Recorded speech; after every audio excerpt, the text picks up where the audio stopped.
Arsenal Fan TV here with Mo at the Puma kit launch. First of all, what did you think of the kit?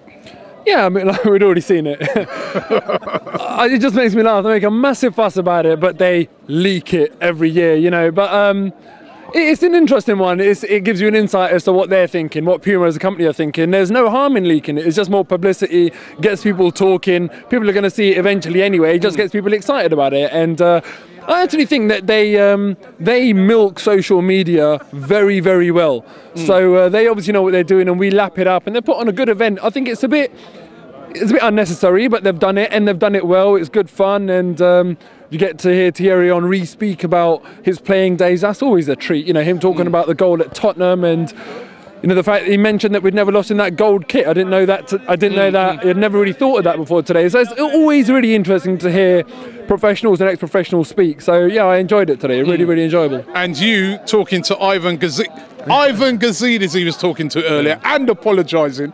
Tell us about that. Well, you know, I did apologise to him because, you know, look, my religion, Ramadan's coming up, so I'm going to get all religious on you. My religion doesn't permit me to backbite about people. And I said stuff about Ivan behind his back. So I said to him, look, I'm going to say it to your face as well.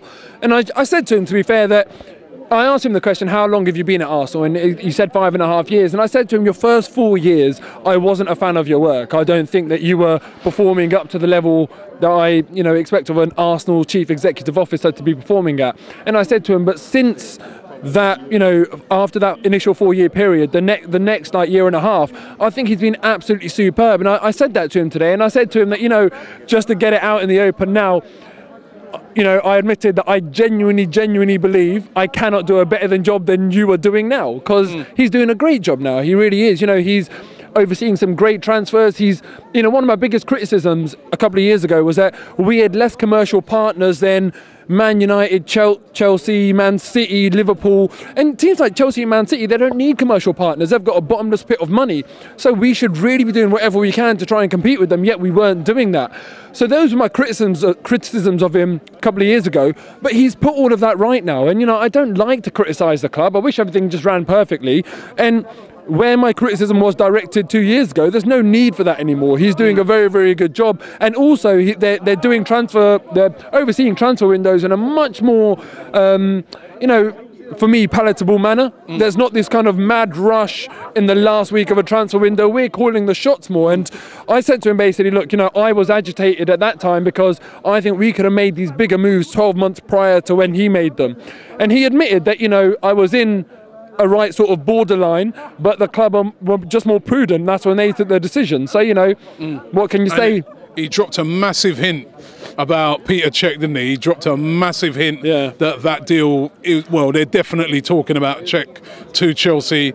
Do you think that'd be a good move on bringing in Cech here? Oh, absolutely, 100% yes. You know, like, we have got a very good squad, right? But my mind is firmly stuck at Highbury. You know, I haven't kind of watched our team not win a trophy for 9 years and now beginning to accept just merely challenging for a title. I want to sign players where after we sign them, the bookies have to sit around a table and say, we better revise their odds now. You know, I want real game changer signings. I don't just want to say, oh, you know, Ospina's a good keeper and this person's good and that person's good. I want world-class quality. There's no reason why we shouldn't be doing that. So, you know, for me, a lot of people are kind of satisfied with the squad.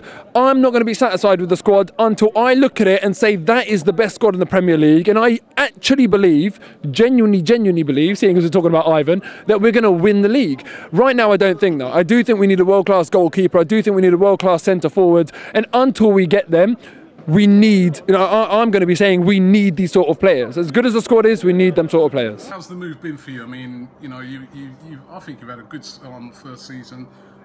A few injuries that must have irritated you, especially missing the cup final. I mean, you got us there. I mean, yeah. How was it to watch that after you getting us there? It wasn't easy watching it. Obviously, I just sat in the box, taking a seat, and it's hard because you can't have an impact on the game or anything like that. But I guess it's football. You miss these things happen, and for the injury to happen at that time, it could have been worse.